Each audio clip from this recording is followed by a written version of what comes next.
Prólogo. Entre o silêncio e o grito. Não tem flor na entrada dessa história. Não tem violino ao fundo, nem palavras doces para aliviar o impacto. O que você vai ler aqui não é redenção, nem superação motivacional. É vida crua, vivida, sentida, doída. É a história de um homem que viu demais, perdeu demais, sentiu demais. E ainda assim, está aqui. Meu nome é Sunset. Mas nem sempre foi assim que me chamaram. A alcunha veio depois, quando precisei me esconder no nome para continuar gritando o que ninguém queria ouvir. Eu tive uma vida dura, fui moldado no concreto. A infância não teve o brilho da inocência, teve exigência, teve dor, teve ausência. Desde cedo aprendi que quem sente demais se quebra demais. Mas segui, porque a gente segue, ou é engolido. Na vida adulta, conheci o luxo. Conheci o conforto, a admiração, a posição de alguém que venceu por mérito, por suor, por talento. Trabalhei, ensinei, criei. Tive conquistas que poucos conseguem alcançar. Fui um homem digno, de honra, de valor, orgulhoso do que construí. Mas o mundo cobra com juros. Vieram as perdas, vieram os enterros. E eu não fui apenas avisado de mortes, eu vi morrer. Eu estive lá, senti o cheiro, o peso, o toque da partida. E cada um que foi levou uma parte de mim junto. Fui ficando mais leve por fora, mas mais pesado por dentro. Vieram os fantasmas. A depressão, constante, corrosiva. Há 9 anos martelando na mente. A síndrome do pânico apertando o peito, tirando o ar. Fazendo do dia um campo de guerra. As noites viraram abismos. E os dias, sobrevivência. Depois, veio a doença física. Um câncer seminoma. E eu venci. Mas não saí ileso. Cada vitória que me exigia o corpo me deixava com menos alma. Hoje, aos 37 anos, sou um homem à margem, sem renda, sem espaço, sem lar próprio. Vivendo de favor. Vendo a dignidade escorrer pelas frestas, enquanto o mundo passa com pressa e sem olhar. Mas eu ainda estou aqui. E talvez você pense, então é uma história de superação? Não, é uma história de resistência, de continuar sangrando em silêncio, de transformar dor em palavra, de usar o pouco que resta para ainda ajudar, ensinar, criar. Este livro não é para te levantar da cama motivado. É para quem já está na cama e não consegue sair. É para quem sente que a vida foi longe demais na crueldade. É para quem sobrevive em silêncio, como eu. Capítulo 1. Os primeiros gritos que ninguém ouvia. Crescer deveria ser um processo natural. Uma transição suave entre a inocência e a responsabilidade. Mas para mim, foi diferente. Crescer foi ser jogado no escuro e mandado andar. Sem lanterna, sem mapa e, principalmente, sem colo. Eu não tive uma infância leve. Aprendi cedo que quem chora apanha 2 vezes, que demonstrar sentimento era fraqueza, que homem de verdade aguenta. E eu aguentei. Cada injustiça, cada cobrança, cada silêncio desconfortável. Aguentei até o osso. E o osso ficou exposto. Enquanto outras crianças aprendiam a brincar, eu aprendia a me calar. Enquanto sonhavam com o futuro, eu tentava entender o presente. E o presente doía. Não havia espaço para erro. A exigência era implacável. A cobrança vinha crua, sem empatia. E quando você cresce ouvindo que tudo o que faz é pouco, você começa a acreditar. E quando acredita, você se anula. Entra no modo automático. Trabalhar, obedecer, produzir. Viver vira função. Sobrevivência com prazo. Mas mesmo nesse ambiente sufocante, algo dentro de mim resistia. Era o som, a música. Aquela força invisível que me puxava de volta para o eixo quando tudo girava. A primeira vez que segurei um instrumento foi como respirar de novo. Como se, por um segundo, o mundo parasse de gritar e começasse a ouvir. Só que o mundo não ouvia. O mundo seguia exigindo. E eu segui me desdobrando, tentando ser o filho certo, o homem certo, o profissional certo. Engolindo cada emoção como se fosse veneno em cápsula. Esse capítulo da minha vida não tem finais felizes. Tem cicatrizes. Tem memórias que ainda pesam quando fecho os olhos.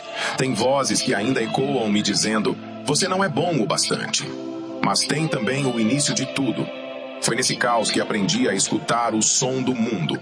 Não os elogios. Esses não vinham. Mas os ruídos, as dores, os detalhes que poucos notavam. E ali, no meio da bagunça emocional, nasceu o músico. O Criador. O homem que um dia seria chamado de Sunset. Capítulo 2. O som que não salvou, mas me fez ficar. A música não me salvou. Não me arrancou das crises, nem me deu paz eterna. Isso é mentira de filme bonito, mas me deu algo que pouca coisa deu: presença. Ela não me prometeu cura, nem me tirou da escuridão, mas ficou comigo enquanto eu gritava no escuro. E isso, para quem vive em silêncio, é muito. Comecei a tocar por impulso, não por sonho, era fuga. Um lugar onde o mundo não opinava, onde a voz do outro não era mais forte que meu som. Eu dominava algo pela primeira vez. E aquilo me fazia acreditar, ainda que por minutos, que eu não era um erro completo. Estudei música como quem aprende a respirar embaixo d'água. Me afundei nos acordes, nos timbres, nos softwares, nos instrumentos. E com o tempo, vieram os olhares, o respeito, os pedidos de ajuda, os convites para ensinar, produzir, guiar. Comecei a dar aulas, a transformar o que eu sabia em ponte para quem não sabia por onde começar. Gente perdida como eu. E nisso, encontrei um propósito temporário. Ajudar os outros era a única forma de não me perder de vez. Fui construindo nome, carreira, currículo. Fui convidado, aplaudido. E por fora, tudo era sucesso. Mas por dentro, eu sabia. Aquele buraco no peito não tinha fundo. A música não tampava o vazio. Ela só tocava ao redor. Produzi muito. Criei cursos, escrevi apostilas, estudei mais que o necessário. Não por ambição, mas por medo. Medo de parar. Porque quando eu parava, o silêncio voltava. O som era a camada fina entre o caos e a desistência. E mesmo não sendo salvação, era o que me mantinha respirando. No automático, mas respirando. Foi aí que comecei a perceber. Eu não estava vivo, estava funcional. E a música, minha paixão mais honesta, virou também meu escudo mais perigoso. Capítulo 2. O som que me acompanhou. Eu não comecei com um violão nas mãos. Comecei com um pedaço de papelão. Foi nele que desenhei os traços das cordas, tentando reproduzir os acordes que vi numa revistinha de cifras qualquer. Aquilo era o que eu tinha. Não havia presente de aniversário, nem incentivo, nem um instrumento de verdade. Só vontade e papelão. Ali, naquele improviso, comecei a treinar o que nem sabia se um dia poderia tocar. Cada acorde decorado era uma vitória invisível. Ninguém aplaudia, ninguém via. Mas eu sentia. A música não veio de luxo. Veio da necessidade de me ouvir em meio a um mundo que me calava. Veio como quem constrói um abrigo com as próprias mãos enquanto a chuva cai. E não foi só a música. A vida me ensinou outras coisas na marra. Quando meus carros quebravam, e eles quebravam sempre, eu não tinha grana para oficina. Então aprendi mecânica, na prática, no desespero. E mais uma vez, fui eu contra o sistema. Com a informática foi parecido. Fui me virando, fuçando, errando, aprendendo. Tudo na base da curiosidade misturada com sobrevivência. Cada problema me empurrava para um novo conhecimento. E cada novo conhecimento me dava só o suficiente para continuar andando. Nunca fui professor, nunca vendi curso, mas estudei tanto que muita gente pensava que sim. E talvez isso seja o resumo da minha vida. Fazer parecer fácil o que foi conquistado com sangue. Nada me salvou, mas algumas coisas me acompanharam. E a música, a informática, a mecânica, foram as poucas companheiras que não me abandonaram quando todo o resto virou silêncio. Capítulo 3. A queda. Nem toda queda é um tropeço. Algumas vêm do alto, depois de você ter subido degrau por degrau, com os joelhos ralados e as mãos sangrando. E quando cai, não é só o corpo que vai ao chão. Vai tudo. O mundo me levou muita coisa que eu amava. Gente, laços, histórias. Vi pessoas queridas partirem diante dos meus olhos. Em alguns momentos estive lá, no último suspiro. E essas cenas, ninguém prepara a gente para elas. Ficam presas na memória como cacos de vidro em carne viva. Com o tempo, fui perdendo mais do que ganhava. E não falo de bens, falo de sentido. Acordava sem saber para quê. Dormia sem querer acordar. A música, minha velha companheira, já não fazia barulho por dentro. Era como se até ela estivesse cansada. Veio o desemprego, a instabilidade, o peso de ser adulto num mundo que cobra e não entrega. Me vi sem renda, sem teto próprio, dependendo de favores. Aos 37 anos. Quase um mendigo emocional e social. Os dias passaram a se arrastar. As noites viraram tortura. O corpo aqui, mas a alma sem saber onde se enfiar. E a mente, uma tempestade silenciosa que ninguém vê. Não foi um evento que me derrubou, foi o acúmulo. A gota que cai todos os dias até fazer transbordar. Uma tristeza crônica, silenciosa, persistente, que foi tomando conta de tudo, sem pressa, mas sem pausa. A música não me salvou. O conhecimento não me blindou. O esforço não me recompensou. E então veio o ponto mais sombrio. A sensação de que, talvez, eu não fizesse mais falta. Que o mundo seguiria igual, com ou sem mim. Isso é a queda. Capítulo 4. O fio que não quebrou. Eu estive no fundo. Fundo de verdade. Não aquele fundo do poço que as pessoas romantizam em postagens motivacionais com fotos de superação. Falo do fundo escuro, frio, onde nem a própria voz se escuta mais. Tive vontade de ir embora. E não era de casa. Era da vida. As dores eram muitas e antigas. Tão antigas que pareciam parte do meu corpo. Tão intensas que nem lágrima mais saía. Só o silêncio. E aquela sensação de que viver era castigo. Mas foi ali, no silêncio, que ouvi. Não foi voz. Não foi luz. Foi presença. Deus. Não foi Ele me tirando dali com um milagre, não. Foi Ele me fazendo resistir mais um dia. Mais uma noite. Mais uma vez. Enquanto eu gritava por dentro, Ele me sustentava por fora.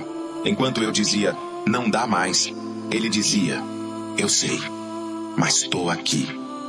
E não importava quão fundo eu fosse, quão injusta estivesse a vida, quão pesada fosse a minha cruz, lá estava Ele. Não me prometeu riqueza, não me prometeu glória, mas me deu fôlego. E com esse fôlego fui tentando de novo, não por mim, mas por Ele. Porque se Deus, com tudo o que sabe sobre mim, ainda me quis vivo, quem sou eu para desistir? Capítulo 5. Um sopro de esperança. Tem gente que acorda com vontade de vencer. Eu só acordo.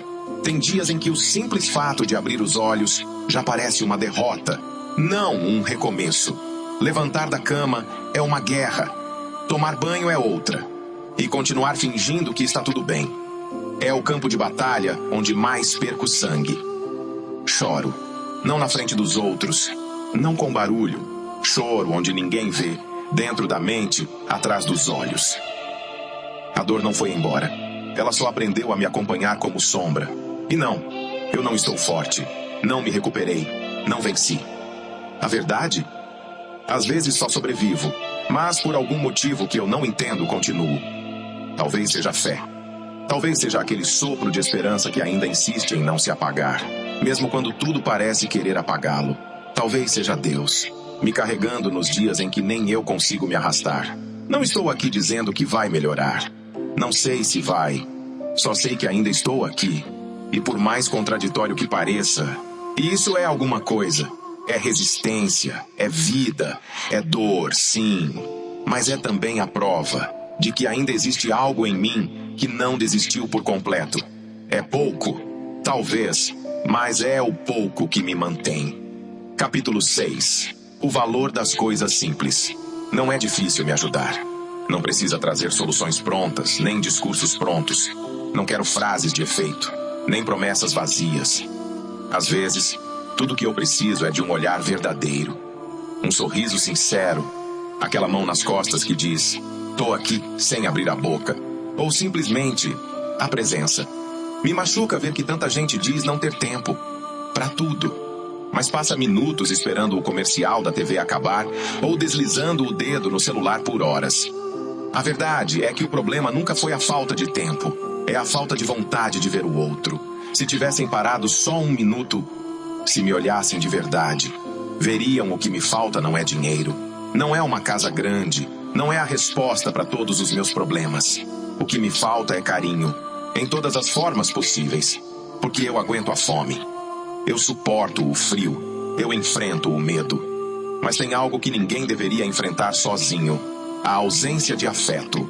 Quando você passa por mim e não vê nada, quando ignora meus sinais, quando responde com pressa ou com desculpas, você não percebe, mas talvez tenha deixado a minha esperança morrer um pouco mais.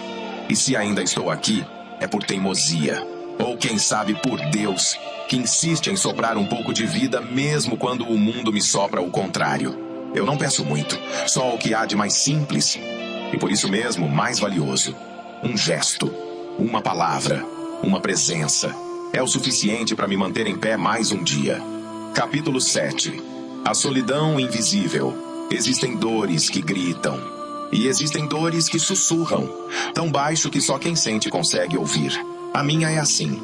Não sou o tipo que faz escândalo. Não fico dizendo o tempo todo que tô mal, que tá difícil, que tô caindo aos pedaços.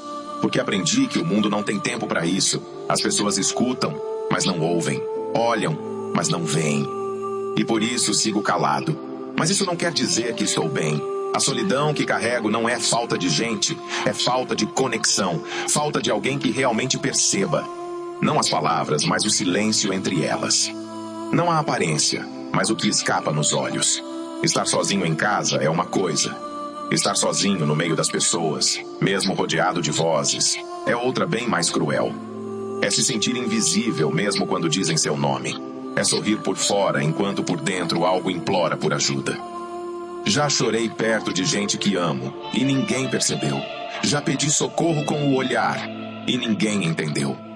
Já estive em colapsos internos enquanto os outros falavam sobre futebol, política ou qualquer coisa trivial, como se o mundo não estivesse desabando dentro de mim. E talvez o pior de tudo é que acostumei. Acostumei com o abandono emocional, com a falta de perguntas verdadeiras, com a ausência de presença, mesmo na presença. E sabe o que mais dói? É que se um dia eu sumir, muita gente vai dizer que não imaginava, que parecia tudo bem, que se soubessem teriam feito algo. Mas a verdade, elas só não viram porque não quiseram ver. Capítulo 8. Quando a dor pede silêncio. O suicídio é uma realidade silenciosa, que muitas vezes se esconde atrás de sorrisos forçados e palavras não ditas. É um grito abafado por dentro, uma tentativa desesperada de escapar de uma dor que parece insuportável. De acordo com a Organização Mundial da Saúde, mais de 700 mil pessoas morrem por suicídio a cada ano, representando uma em cada 100 mortes registradas globalmente. No Brasil, os números também são alarmantes. Em 2022, foram registrados 16.262 suicídios, uma média de 44 por dia, com um aumento de 11,8% em relação ao ano anterior. Esses números refletem não apenas estatísticas, mas histórias de vidas marcadas por sofrimento, solidão e, muitas vezes, pela sensação de invisibilidade. A depressão, a ansiedade e o sentimento de abandono são fatores que contribuem significativamente para esse cenário. É crucial entender que o suicídio não é uma escolha fácil ou egoísta. É o resultado de uma luta interna intensa, onde a dor supera a capacidade de resistência. É um pedido de socorro que, infelizmente, muitas vezes não é ouvido a tempo. Para aqueles que enfrentam essa batalha silenciosa, é fundamental saber que não estão sozinhos. Existem redes de apoio, profissionais de saúde mental e pessoas dispostas a ouvir e ajudar. Buscar ajuda não é sinal de fraqueza, mas de coragem. Se você ou alguém que você conhece está passando por um momento difícil, considere entrar em contato com serviços de apoio emocional, como o Centro de Valorização da Vida, que oferece atendimento gratuito e sigiloso pelo telefone 188. Capítulo 9. Depois que eu fui embora. É estranho ver tudo assim, de longe. Não sei onde estou. Não sei se ainda sou. Mas eu vejo. Vejo o lugar onde meu corpo foi deixado. Vejo o silêncio que ficou no quarto. Vejo a confusão nos olhos de quem tentou entender tarde demais. Não houve um grande momento final como nos filmes. Não teve trilha sonora, nem câmera lenta. Teve apenas aquele vazio que fui alimentando aos poucos. Até não ter mais fome, nem sede, nem amanhã. Eu lembro da criança que fui. Aquela que fazia acordes num papelão com traços de caneta. Ele acreditava. Ele sonhava. Ele não sabia que o mundo podia esmagar desse jeito. Lembro dos dias em que lutei, com o peito sangrando por dentro, mas ainda assim levantando. Dei cursos a mim mesmo. Estudei até sangrar os olhos. Me virei sem nada. Fiz música sem som, esperança sem prova. Vi meu nome sumir das agendas. Me tornei peso para quem dizia me amar. Aos poucos fui aceitando que a dor era companhia fiel. Mais fiel que todos. E quando enfim fui embora, não deixei carta. Não por descaso. É que palavras não couberam na bagagem da partida. Mas agora, aqui, seja lá onde esse aqui for, eu vejo. Vejo quem chorou de verdade. Vejo quem lamentou por educação. Vejo quem me esqueceu em horas. Vi pessoas vasculhando minha vida em busca de explicações. Mas ele parecia tão forte.